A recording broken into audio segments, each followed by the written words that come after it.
Well, welcome, good morning, and especially for those who are joining us online this morning. It's great to have you with us. If you don't know me and you're visiting this morning, my name's James. I feel quite loud. Am I loud? No, okay, that's good. Brilliant, brilliant. Well, guys, today, all across our sites, the site pastors are kind of doing a little vision talk. We're kind of setting it up for the year. It's 2025. Wow. I mean, I don't know about you, but when I was a kid, I was like, 2020, whatever. It was just felt like something out of a science fiction film. And now here we are in reality. So we're going to be talking a little bit about expectations and perspective this morning. I don't know, as you look down the road of this year, what your expectations are, what your hopes are, what do you think is going to happen this year? What do you hope is going to happen this year? I mean, I've started this year doing funerals, weddings. I mean, it's already begun. We don't know what's coming, but we know this, that Jesus is with us, right? Yeah. Okay, so it's about perspective. So we're just going to kick off. And some of you have seen these things before, but often, with these images that are about to come up on the screen, we see different things. So there you go. There's the first one. Who saw the tree first? There you go. You're the anointed ones. No. Okay. Some of you are like, oh, that was harsh. Okay, let's have another one, Ewan. What's this? Who saw the girl? Who saw the saxophonist? Got to get that one right. There you go. The musicians in the room are like, I saw the musician. There you go. Okay, and next one. Oh, old woman, young woman. There you go. All of us who are of a particular generation are seeing the younger. And then finally, who saw duck? Keep your hands up. That's quite a lot. Who saw rabbit? See, isn't that interesting? Same image, two totally different perspectives. It's bizarre, isn't it? Some of you are like, oh, yeah, I didn't see that. And what I want to do today is we're going to look at a passage, and I want us to step into this particular passage. When my girls I've got two girls, when they were a lot younger, we would read. How many of us as parents read stories to them before they went to bed? And we would read Narnia. We loved Narnia. Can't beat a bit of Narnia, a bit of C.S. Lewis. And as we would read it, kids are brilliant at this, way better than adults in so many ways, because they allow their imagination loose, don't they? And they sort of step into the story, and they either become one of the characters, or they're, in amongst the crowd and all the rest of it. And that's what I want us to do today, okay? I want us to become children who step into the story that we're going to share. And I want us to be thinking, who am I in this story? Who do I identify with? I want you to feel the sweat and the dust. I want you to feel, I want you to be asking questions. Would I be doing that? Would I ask that question? Where am I? How am I feeling? How am I reacting in this moment? Okay? Because sometimes we often read things and we're so objective. We remove ourselves from stuff. And I don't want us to do that this morning. I want us to step into the story and become part of the story. Because I don't know about you, as I read the Gospels and the Bible, I find myself in the stories. I find myself suddenly going, I am so like him. Or I find myself reacting and saying, oh, I hope I'm not like that. And then I go, oh my goodness, I actually am way more like that. I often, over the last wee while, I've found myself deeply challenged by how Jesus articulates certain things and challenges people. And I find myself way more the sort of rich young ruler walking away from what Jesus has said, going, Lord, I don't know what to do with that. I feel really challenged by it. I know I need to make a change, and I don't quite know how to. No? Or is this just me?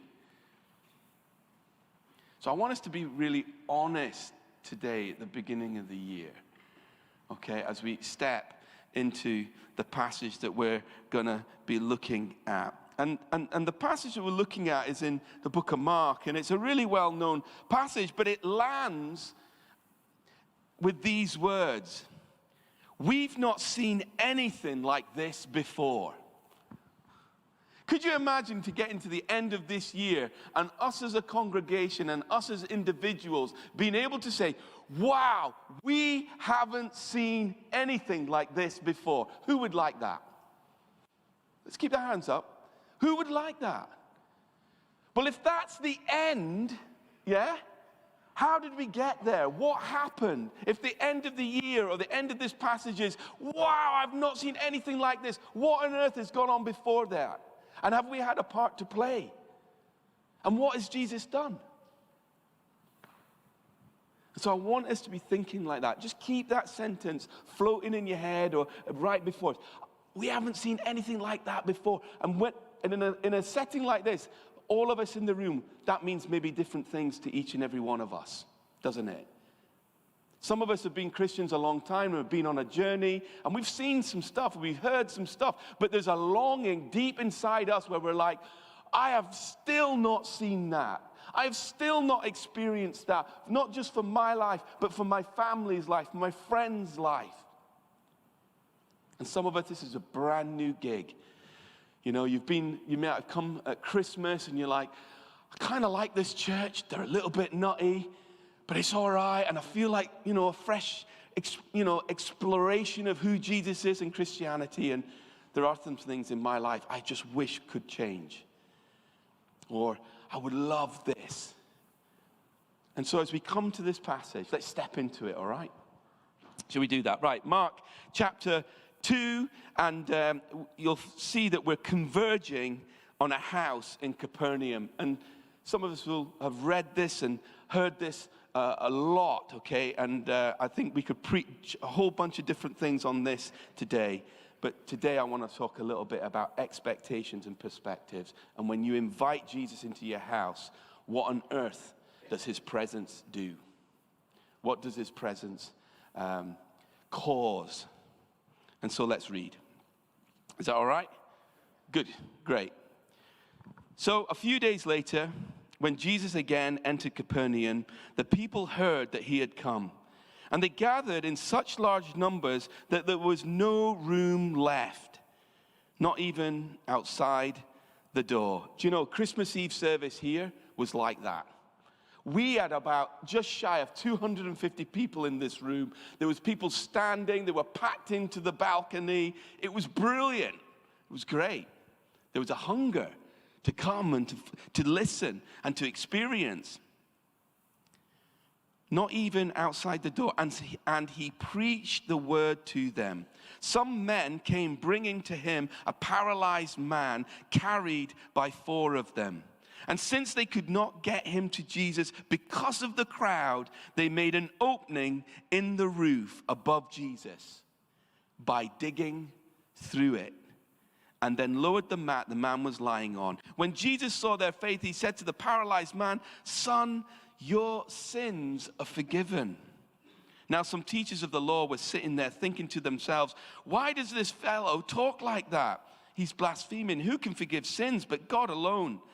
And immediately Jesus knew in his spirit that this was what they were thinking and in their hearts. And he said to them, "Why are you thinking these things? Which is easier to say to this paralyzed man, 'Your sins are forgiven,' or to say, 'Get up, take your mat and walk'?" Are you in the room? Are you in the room with them? But I want you to know that the Son of Man has authority on earth to forgive sins. So he said to the man, "I tell you, get up, take your mat and go home." And he got up, took his mat, and walked out in full view of them all. This amazed everyone, and they praised God, saying, should we say it together? "We have never seen anything like this." It's cool, isn't it? I love this. I love this moment in Jesus' life and Jesus' ministry. It's got a whole bunch of humor written all over it. It's got loads that we could say about it. But I want us this morning to step into three characters.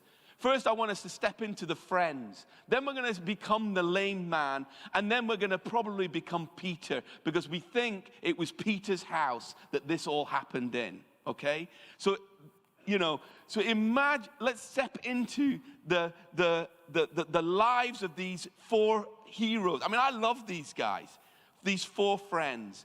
And if you want to, you could read back in chapter 1. It seems like Jesus has been to Capernaum. He's been spending some time in Capernaum, and he's already done some miracles. And possibly in this particular house already. He's been at Peter's mother-in-law, has been poorly. He's healed her. And then it says, and they brought people from all over the place. And it says, and Jesus healed them all and delivered them from demons. And so this house was known where, like, things happened. Wouldn't we love it if this house had a reputation? Things happen. And so these four friends, we don't know. And I wish the gospel writers gave us a little bit more information. But it seems like it's possible they were either at that previous moment, or somebody had told them about it, but something's going on. And they've heard that Jesus has returned home to Capernaum. And this is it. When you read the scriptures, you need to look at the movement. Jesus is in this house, and the crowd are moving towards Jesus and where he is in this house. They hear, and they're not moving straight towards Jesus. They're moving in the opposite direction towards their friend who needs Jesus. Isn't that interesting? The movement of the passages is lots of people want to be around Jesus for lots of different reasons. And in this passage, we know that some people have traveled far and wide to come and to critique and to criticize. They've come, in a sense, to church to audit, to think, what is this guy really all about? And to critique and to criticize. And some have come because they're just desperately curious. They're like, what's happening? Who is he? I've heard some cool things have been happening. And I think that's lovely. But what I see in this is that these four guys are gone, hey, last time when we heard about him and we were there and we saw what he did, we wished our pal Mark was with us. We wished that we had gone and got him and brought him, and we missed the opportunity. We missed the window of opportunity. And so as the crowd are coming to the house, they are walking in the other direction in search of their friend. They're going to go and grab their pal. They got late to the party because they were bringing somebody. Hey, in 2025, I want to just throw this out. I give you total permission to be late for church. Unless you're bringing a friend.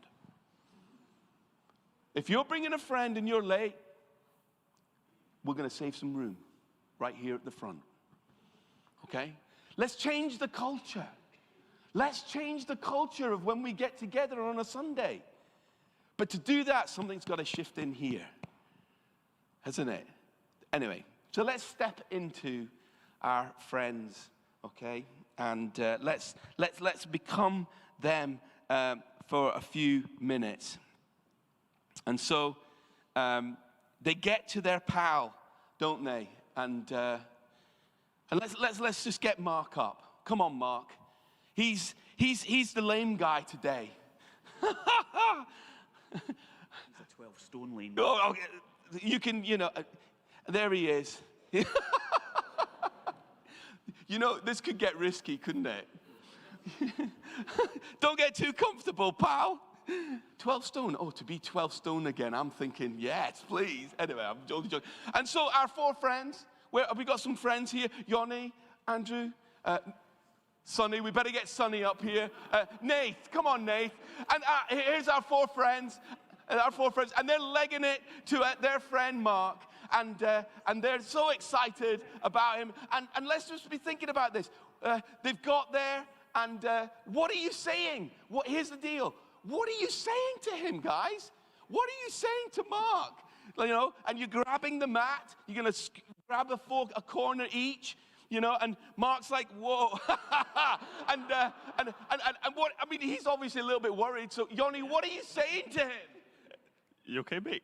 Come on. And we don't know how far they've got to go. So you got to get going, guys. You got to carry them. Come on. Come on. That's right. You don't even know. Yeah, there you go. And what are you saying? You're saying, Mark, it's going to be all right, Mark. Mark, we're excited. That's right. We're excited. We're excited. Listen, the possibility is something amazing is going to happen, Mark. So hold on, pal. Are you sweating, boys? Are you sweating? You came for a workout. Sonny's like, yeah, this is not a problem at all. Nathan's like, ugh, what's going on? Yes. And we don't know how far from Mark's house. How you doing, boys? You doing good? And now, Sonny, hold on. No, you got to keep them there. There's a crowd. They've arrived. There's a great big crowd. And what are you going to say? What are you going to do? What are you going to do? There's a crowd. You can't get in. And so what does the scripture say? They say, some bright guy, there's always one, isn't there, who suddenly quotes some kind of thing. In every crisis, there's an opportunity. And so Nathan, that would be you, Nathan, wouldn't it? You'd be like, in every crisis, there's an opportunity. You meant to say that. In every crisis, there's an opportunity. Okay, fantastic. And so what you're going to do, you're going to lift him up over the crowd, aren't you? So let's health and safety be, you know, and you're lifting him up. No, hold on. I mean, you're kind of, okay, yeah. And now they're climbing. Come on, boys. Come on. Let's keep going. Let's go. Come on. And let's be saying, what are they saying to him? I mean, look, we're going to get to Mark in a bit, but what are they? Cradling him. And then they're up on the roof. How do things look like up there? I mean, look at the crowd. What's going on there? I mean, how are you feeling? I mean, they're dizzy. I mean, it's hard work, isn't it? Carting around a 12-stone dead weight. Sorry, Mark, I didn't mean to cut. You know, it's hard work, isn't it? And then, once again, Nathan, because he's like Mr. Motivator, he's like, okay, guys, but you know what? I'm in for a pound, you know, in for a penny, in for a pound. We've burnt our reputations anyway. I mean, the crowd, the whispering. Come on, what kind of things would the crowd be saying? Huh? Bunch of nutters, you know. What else would you think they're going to be saying? You know, they're watching this guy and how you doing, boys? You keep him up there. You know, what kind of things is the crowd saying? Okay, here's one for you. What's going on inside their heads? What would we be thinking? I'd be going, oh my gosh, what do my parents think? What does my neighbors think? You know, we're about to get this guy up on the roof, and you know, I'm an upstanding citizen here, and then Nathan's, hey, keep him up. Come on, what is wrong with you? I mean, he's a precious cargo, Andrew. And then Nathan's like, hey boys, let's rip open the roof. So they lay Mark down at the side for a bit, and then guys, let's start ripping open the roof. It's a baptismal tank. We're not going to dunk him today. That comes later, all right? So like, now he's there. We're not done, mate. Now I want you to pretend we're ripping open the roof. Come on, boys. We're ripping open a roof.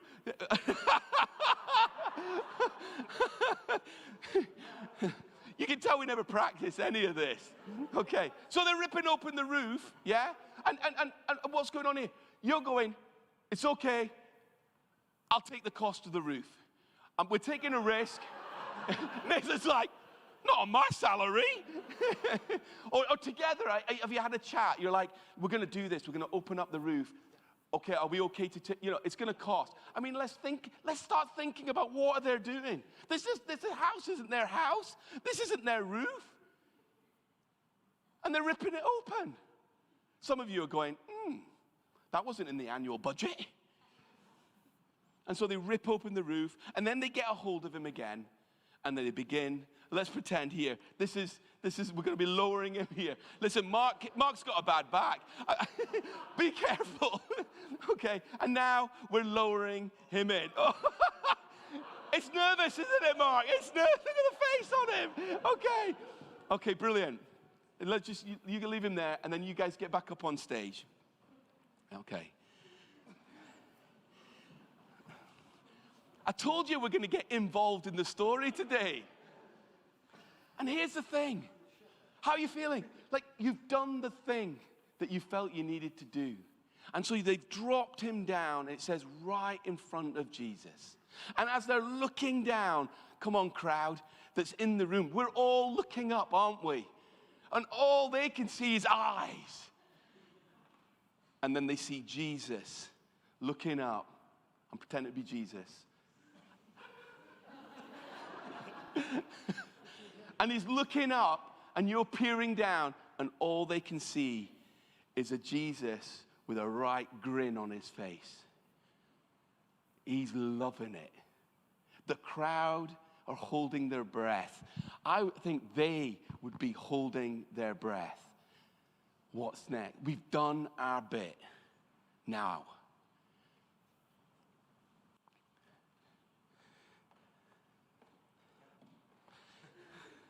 No, you're staying put, mate. You guys can maybe sit down for a sec. Give it up for the boys.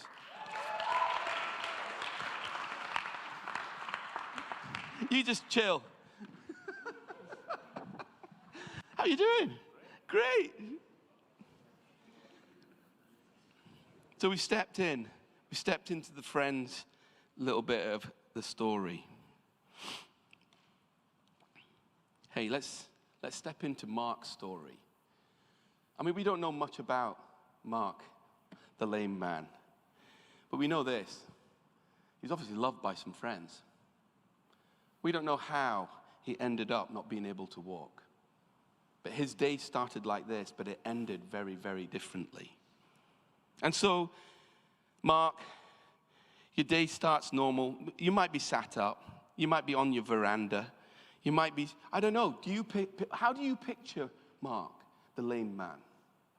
Is he a beggar who sits at the side of the road? His friends take him out and plonk him there every morning because he can't earn a thing. He doesn't know what to do, in life. And he just watches life go by every day. I wish I could do some stuff. I wish I could work. I wish I could walk. I wish I had purpose. Do you see? Do you see him as a beggar? Do you see him as a family man? He's had an accident at some point in life, and his family take care of him and look after him.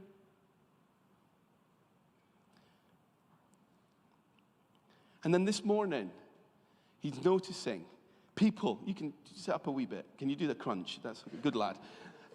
He's noticing people are running past the house. People are on the move. The bazaar hasn't really opened. And everyone seems to be moving in a northeasterly direction. And he's like, what is going on? If I could walk, I'd find out. But I'm sure they'll return to tell me what's going on. Are you stepping in the story? Are you putting yourself in his shoes today? And then out of the blue come these crazy friends. And they get a hold of you. And they're saying to you, Mark, honestly, mate, Jesus is back. Listen, I know it's a risk. We don't want to embarrass you, but come on, let's do this. And the four of them grab, like we saw, the stretcher or the pallet or whatever. And then they're hoofing you along the road. And you're going through streets you've not been in years.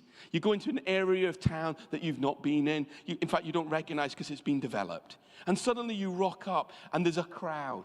And now Nathan's done his bit. With every crisis, there's an opportunity. And you're like, what are you on about? Listen, lads, how many Marks would go, listen, I really appreciate the sentiment. You've done a good job. I know your heart's right. But the crowd, this is embarrassing. It's awkward. Let's just leave it. But not Nathan and the boys. They're like, it's all right. listen, trust us, hang in there. We're going to get you there. We just believe, we know something radical could happen if we just get you in front. And you're like, okay, I trust you, to that point where they're lifting you up. And you're like, hey, I did not bargain for climbing today.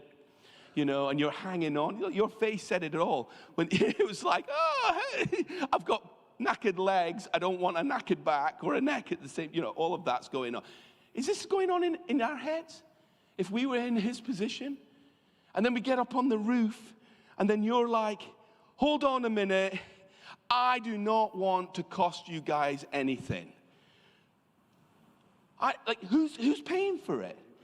Who breaks it? This is criminal behavior. This is breaking of somebody else's property. If I'm with you, if we're Mark, you're going to be asking all of these questions very rapidly in your own heads. Or you're actually saying, Nathan, listen, I love you, mate, but can you just stop? In fact, if you respect me, you'll stop doing this. And Nathan's going, no, I'm really sorry. I have heard the Lord. And now you're being lowered down. And Mark's like, hey, I hate being the center of attention.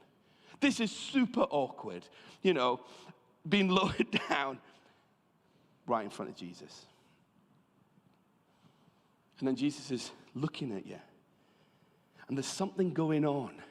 People are watching. And he's like, Mark, I know you. And Mark, I forgive you. Can you imagine this happening?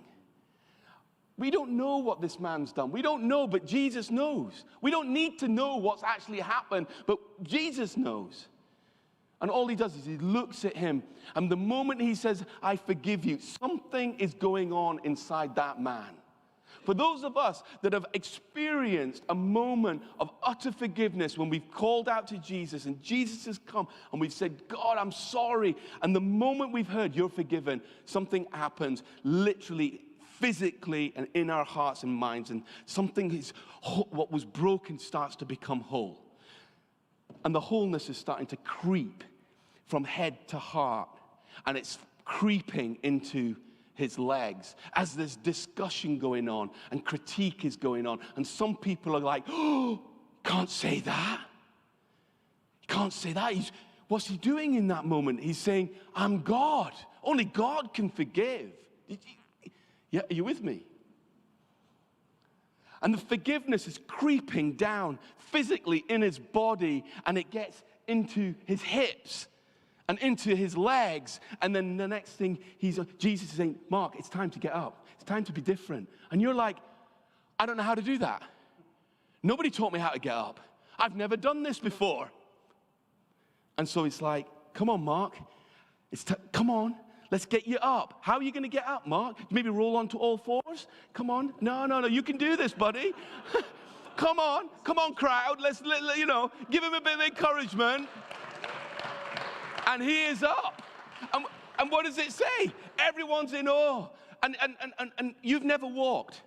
Let's just get into this minute. You've never walked, and now you're upright, so you're a little bit head dizzy. Yeah. And then what are you doing? I don't know about you. You're trying. You're moving.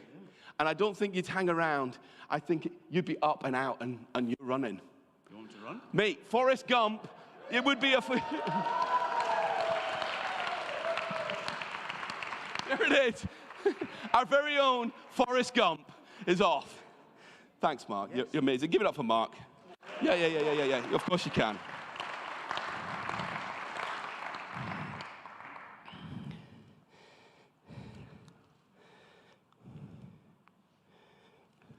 I think that lame man would have experienced unbelievable overwhelm, don't you?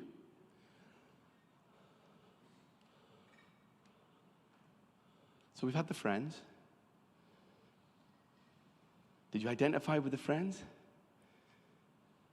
How are you feeling about the lame man? There's loads of areas of my life that feel lame. There are areas of my life I'm stuck and paralyzed. There are areas where I just want to change. I just want to break free.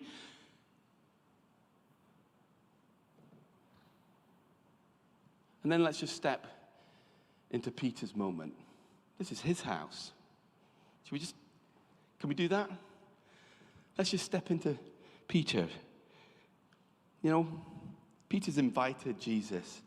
I mean, he's excited, isn't he? Wouldn't you be? Jesus is coming to hang out. Jesus is coming to stay. We're going to have some food. I'm sure a few people will be coming over for a nice little Connect group Bible study. Oh, he's going to, no doubt, be teaching us. And that's what it says. He opened the word and he preached to the crowd.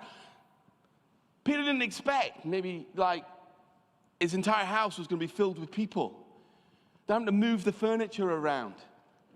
Oh, I made that all nice. Oh no, that all got shifted. And they're packed in. People are sitting on the windows. People are opening windows. People are opening doors.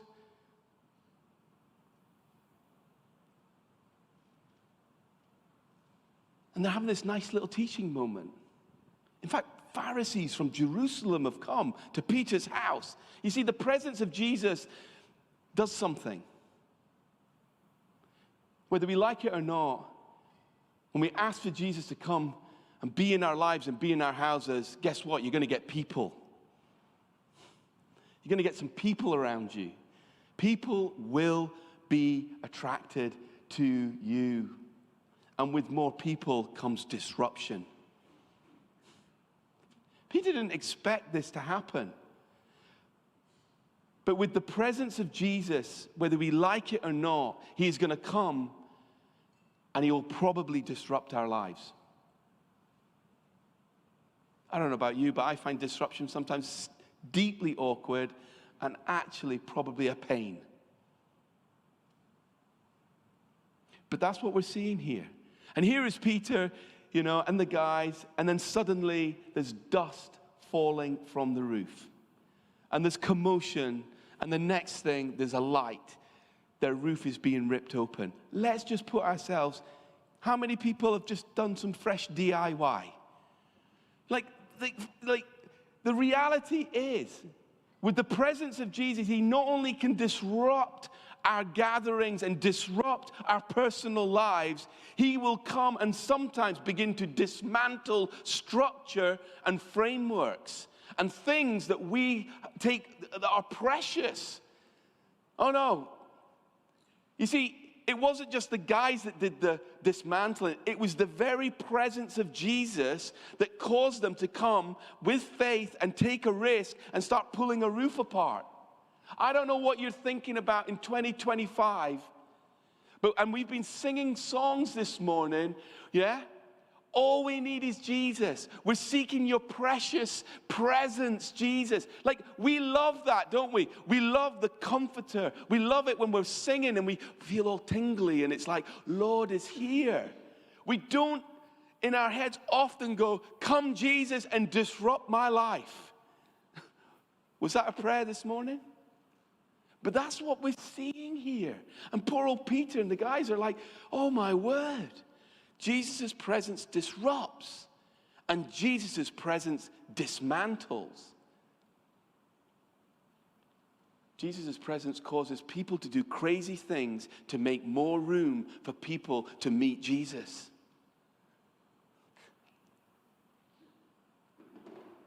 He disrupts, he dismantles. But with the presence of Jesus comes beautiful displays of power. I wonder how Peter felt at the end of this day. He started probably with order. I love it. We're people of order, aren't we? We're British. We like a queue. When I travel, and I've been in some crazy countries, and you're trying to get on a bus, and it's like 50 people are trying to squeeze into this tiny little bus, and you're like, could we just have some order? Some of you are like, oh, that's a word. I'm receiving that. We like order. But there isn't order in this passage. There's disruption, dismantling, and a display of power. And so right at the very beginning of the chat, and all the antics was this. Do we want, to have a moment this year where we're saying, I have never seen anything like it? Because if we do, then I think we have to be prepared for some things to be disrupted, even disturbed in our own lives, even in our own hearts. We need to be ready that actually there are some things that we think are precious and ordered and right and good and we've put a lot of investment into. And the reality is they're going to get dismantled or we're going to have to, there's a cost involved in all of this.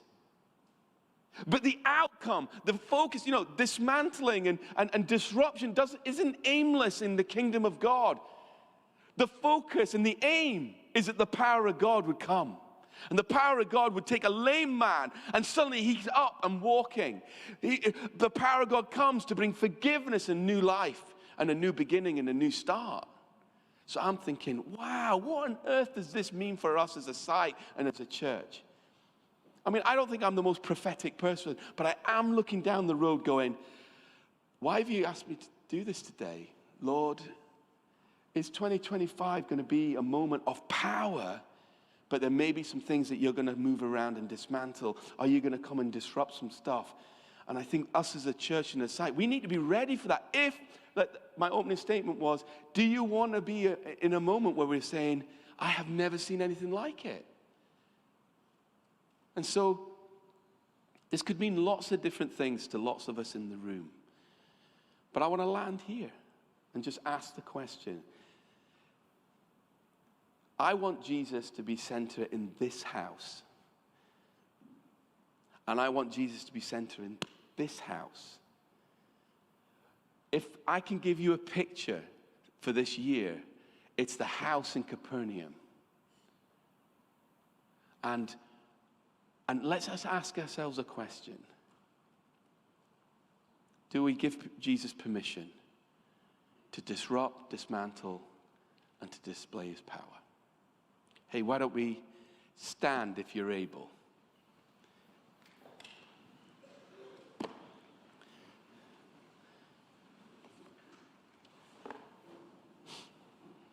I thought we'd just have, this morning we would have fun, acting it out and maybe it'll just lodge in our memories for this year. Oh yeah, that's what we started the year on, some crazy antics. But like there is a serious and a beautiful moment. I think lots of us would love to see a display of power in our own lives and in the lives of the people around us.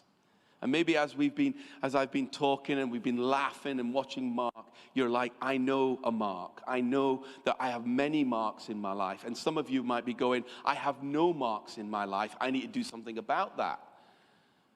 I need to be intentional. We want to be close to Jesus. The closest people to Jesus in that room on that day was not Mark, the lame man, but I believe it was those 4 friends that brought him. Jesus is smiling at them. And so let's just take a moment and just look at our own houses and our own hearts and just say, Lord, I'd love you to display power. I'd love you to bring change. And let's just surrender, just simply surrender afresh. Holy Spirit, we genuinely just bring our houses, our lives before you.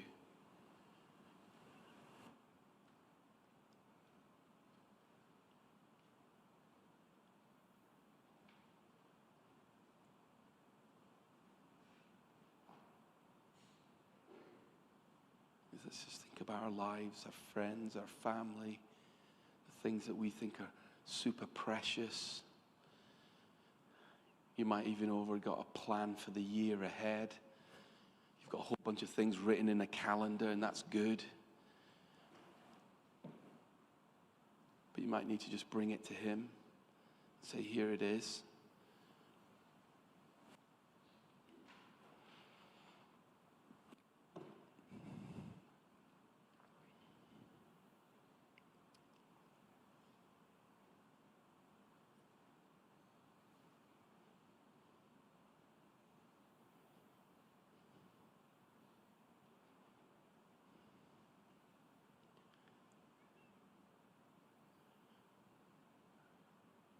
And Lord, as a church gathering, we just want to say that these gatherings are yours, they're not ours. And we would love it if you, by your Spirit, disrupted our meetings. You would disrupt our times together because people have been moved with faith.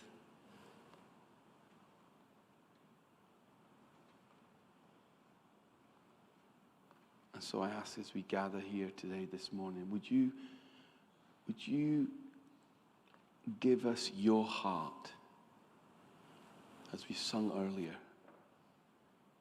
Because your heart was for that lame man who needed a new beginning.